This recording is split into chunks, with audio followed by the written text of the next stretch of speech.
Apesar de toda a maldade e problemas que enfrentamos neste mundo, a cada episódio que passa, a compreensão de uma verdade bíblica serve para lhe aproximar mais de Deus e a compreensão de um plano maior de Deus para as nossas vidas.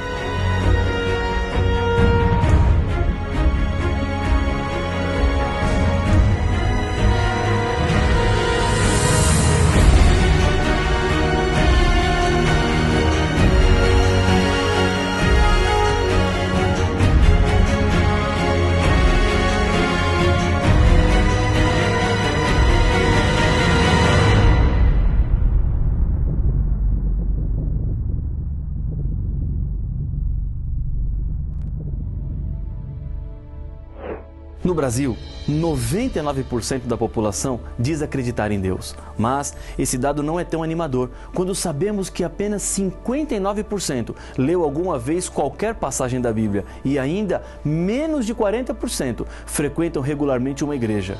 Isso era exatamente o que o diabo queria, um Deus de nome, que o homem relaciona-se sem nenhum tipo de compromisso.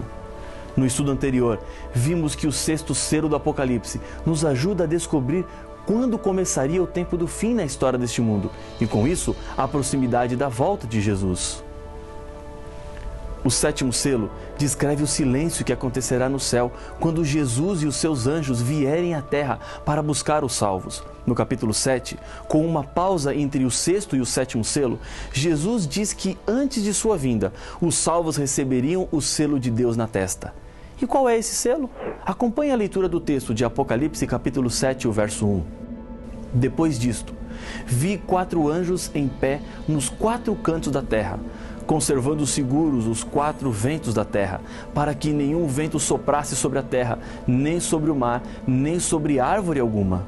Os símbolos do Apocalipse precisam ser interpretados para entendermos o que é que está acontecendo neste momento que o texto bíblico descreve. Os ventos significam guerras, conforme está escrito em Jeremias capítulo 51, versos 1 e 2. Eis que levantarei um vento destruidor contra a Babilônia. Enviarei padejadores contra a Babilônia, que apadejarão e despojarão a sua terra. A guerra que Apocalipse 7 descreve viria dos 4 pontos cardeais da terra, ou seja, será uma guerra que atingirá todo o mundo. O verso 2 continua explicando a visão. Vi outro anjo que subia do nascente do sol, tendo o selo do Deus vivo, e clamou em grande voz aos 4 anjos, aqueles aos quais fora dado fazer dano à terra e ao mar, dizendo: não danifiqueis nem a terra, nem o mar, nem as árvores, até selarmos na fronte os servos do nosso Deus. Apocalipse capítulo 7, versos 2 e 3. Nas 2 grandes guerras mundiais, mais de 70 milhões de pessoas perderam a vida. Embora fossem guerras grandes e sangrentas, a terra não foi danificada como um todo, nem a vida marítima, nem o reino vegetal. Os anjos estão segurando ventos que farão com que a terra fique completamente envolvida pela maldade humana, que se manifestará de diversas maneiras. E esses ventos estão seguros até o momento em que todos os fiéis receberem de Deus um selo. Em 1961, no auge da Guerra Fria, os jornais publicaram a denúncia do senador australiano Thomas Morrow, assinalando que os Estados Unidos quase destruíram o mundo quando a rede automática de alarme contra ataques de foguetes em Nova York registrou erradamente um sinal de que um foguete havia sido disparado da Rússia contra os Estados Unidos. Morrow disse que, felizmente, um canadense que estava nos controles, neste momento, não apertou o botão para enviar um foguete contra a Rússia. Essa dúvida salvou o mundo, porque o erro poderia ter provocado um ataque dos Estados Unidos à Rússia, e esta naturalmente teria respondido. O alarme falso foi provocado por um sinal que rebateu na Lua. Ainda hoje, existe certa tensão quando o assunto são bombas atômicas. Acertos internacionais regulam normas, mas alguns países buscam desenvolver essa poderosa arma, como a Coreia do Norte e Irã, gerando um clima de insegurança em muitas nações do mundo. A Bíblia nos diz que o mundo terá fim, mas não será por causa de nenhuma guerra mundial provocada pelo ser humano. A volta de Jesus é o fim da história deste mundo. E antes de Jesus voltar, os salvos já estão marcados como separados. Em Isaías capítulo 8, verso 16, a Bíblia nos diz onde está o seu selo. Resguarda o testemunho, sela a lei no coração dos meus discípulos. Apocalipse 7 diz que o selo é aplicado sobre aqueles que já estão convertidos. Em outras palavras, aqueles que estão vivendo de acordo com a lei de Deus, procurando ser obedientes aos 10 mandamentos a cada dia. O selo era algo muito comum na época em que a Bíblia foi escrita. Ele dava autenticidade e importância onde era colocado. Um selo deveria conter 3 elementos básicos: nome do governador, cargo que ocupa, território do seu domínio. No 4º mandamento da lei de Deus, os 3 elementos são encontrados juntos. Ali Deus havia colocado o seu selo. O texto está em Êxodo capítulo 20, versos 8, 9, 10 e 11. Lembra-te do dia de sábado para o santificar. 6 dias trabalharás e farás toda a tua obra, mas o 7º dia é o sábado do Senhor teu Deus. Não farás nenhum trabalho, nem tu, nem o teu filho, nem a tua filha, nem o teu servo, nem a tua serva, nem o teu animal, nem o forasteiro das tuas portas para dentro. Porque em 6 dias fez o Senhor os céus e a terra, o mar e tudo o que neles há. E ao 7º dia descansou. Por isso, o Senhor abençoou o dia de sábado e o santificou. O selo de Deus. Nome: Senhor, o teu Deus. Cargo: Criador de todas as coisas. Território: Universo. Ezequiel capítulo 20, verso 12, confirma o texto dizendo: também lhes dei os meus sábados, para servirem de sinal entre mim e eles, para que soubessem que eu sou o Senhor que os santifica. O ato de o selo ser colocado na testa dos salvos representa, na verdade, a mente que está por trás, ou seja, serão selados aqueles que aceitarem de verdade a vontade de Deus para a sua vida. O selo de Deus na lei demonstra a autoridade de quem fez a lei. O selo na testa representa a quem pertence àquela pessoa. É como colocar o seu nome em um livro. Ele não é mais igual aos outros, ele lhe pertence.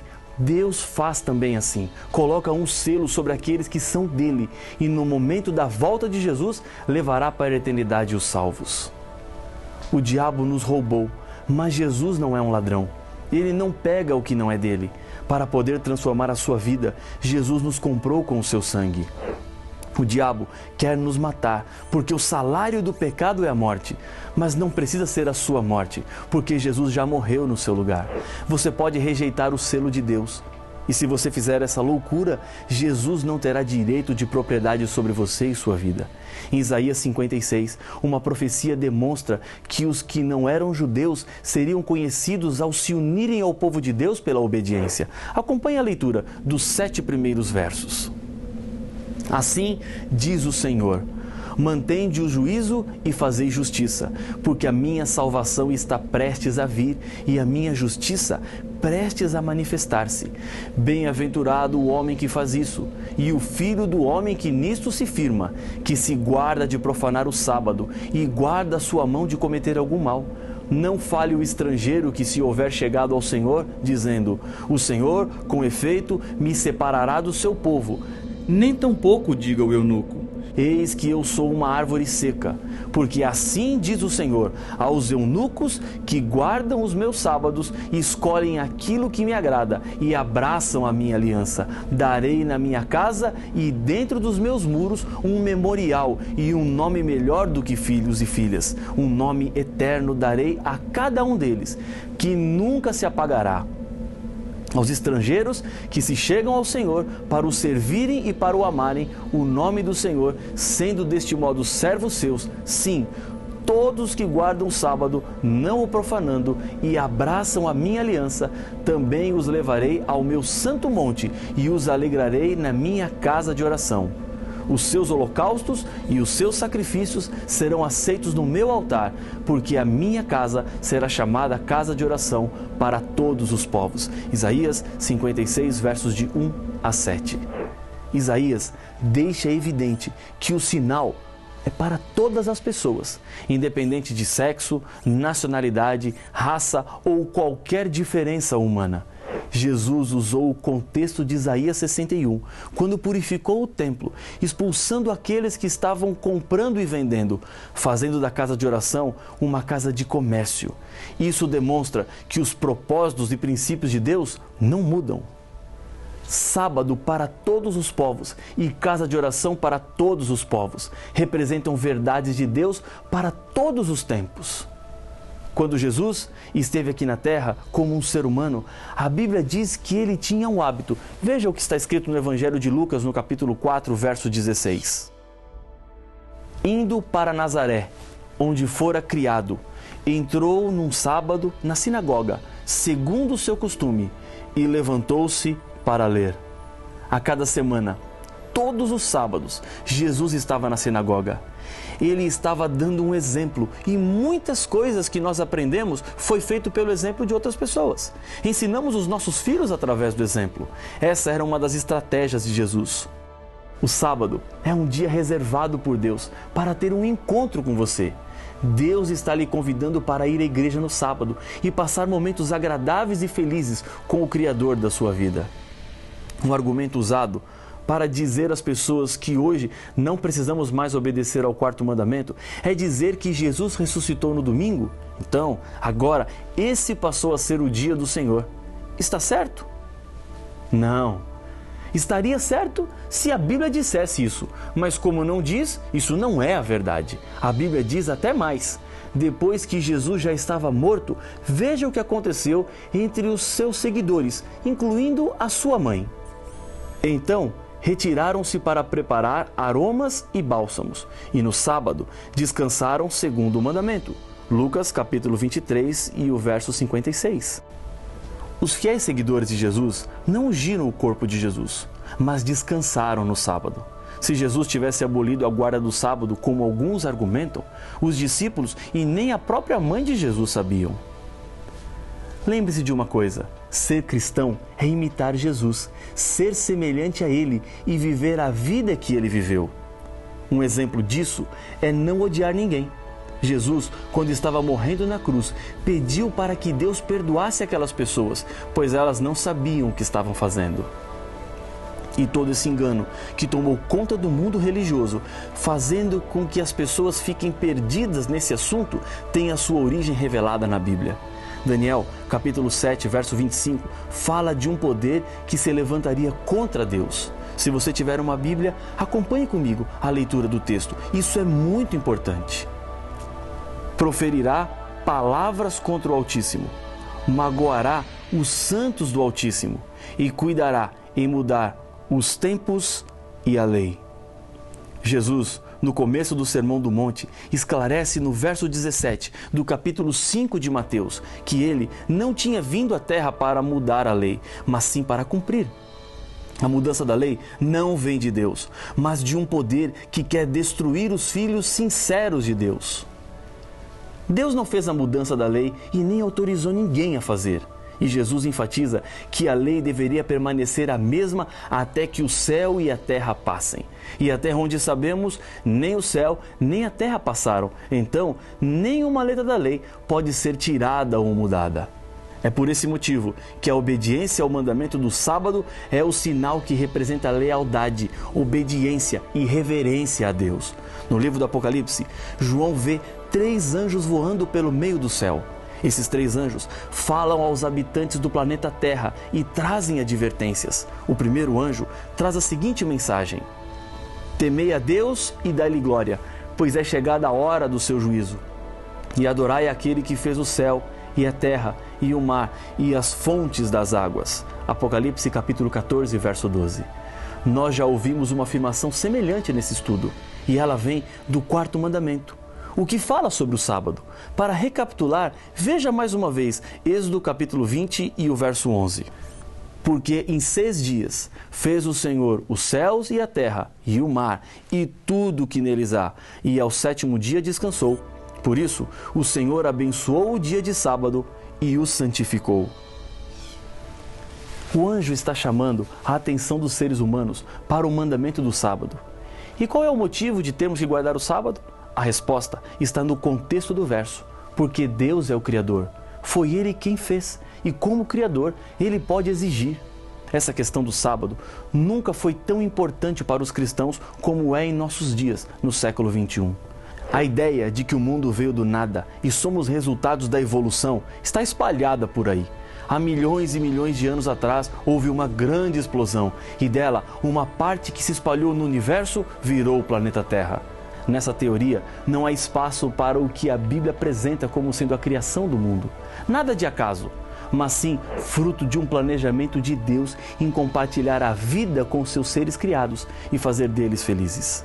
Ser fiel ao sábado é anunciar ao mundo que você acredita na Bíblia e que Deus é o Criador de tudo. Infelizmente, essa verdade tem sido negligenciada por muitos, inclusive estudiosos da Bíblia. A Bíblia e só a Bíblia é o que precisamos para andarmos em segurança neste mundo. Alguns anos atrás, estava dirigindo uma campanha de estudos da Bíblia em uma igreja no interior de São Paulo. Muitas pessoas estavam vindo a cada noite para aprenderem mais sobre Deus. Histórias lindas aconteceram naqueles dias de pessoas que tiveram as suas vidas transformadas. Numa dessas noites, o meu tema era sobre o sábado.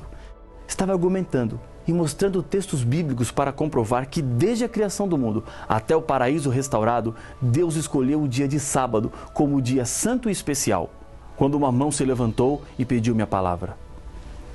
Naquele instante, fiquei preocupado com aquilo que aquela senhora iria falar, pois eu não a conhecia, mas ela insistia com a mão erguida e eu não tive como não lhe dar a oportunidade para falar. Disse-lhe, pois não? Ela ficou em pé e, olhando nos meus olhos, falou com firmeza: Pastor, não é muita pretensão apenas você falar do sábado nessa cidade, enquanto nenhum outro líder religioso fala? Respirei fundo para começar a resposta, quando outra mão do outro lado do auditório se levantou. Tive que dar a palavra também. Era outra senhora que ficou em pé e pediu permissão para vir à frente. Disse a ela que poderia vir. Com uma voz calma, ela disse: Neste ano, resolvi fazer um ano de leitura da Bíblia. Comecei em Gênesis 1 e minha meta era chegar até o final do Apocalipse em dezembro. Na minha leitura, descobri que o sábado aparecia muitas vezes com mensagens importantes. Ontem à noite, procurei o líder religioso da minha igreja, com esta dúvida no meu coração, e o que ele me falou é a razão por que eu estou aqui hoje à noite. E eu lhe perguntei: o que foi que ele disse? Ela então completou: ele falou-me que, na verdade, a Bíblia fala da guarda do sábado, mas eles não poderiam ensinar isso lá, porque senão a igreja ficaria vazia. Você está entendendo o que eu estou querendo lhe dizer? Não estou falando que é fácil, estou lhe dizendo a verdade. Mais do que isso, quando você quer fazer a vontade de Deus, Ele proporciona os meios para você conseguir. Tenho sido testemunha de histórias impressionantes e o mesmo Deus quer fazer na sua vida. Não tenha dúvida disso. Decida agora fazer a vontade de Deus e ser fiel ao sábado bíblico. E eu tenho certeza que as bênçãos do Senhor repousarão sobre a sua vida. Se esse é o seu desejo, se essa é a sua decisão, ore comigo. Senhor, obrigado pelas claras mensagens que temos em Tua Palavra. Aprendemos mais uma, a verdade sobre o sábado. Ajuda-nos a vivermos de acordo com ela, pois nós colocamos o nosso coração nas Tuas mãos, em nome de Jesus. Amém.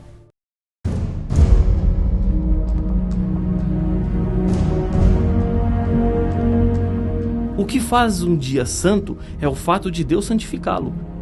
E a Bíblia nos revela que o único dia que Deus santificou foi o dia de sábado. Então, se o domingo não é um dia santificado, por que muitos o guardam? Onde temos provas que o domingo não é o dia de guarda? Para saber as respostas, não perca o próximo episódio de Apocalipse, o fim revelado.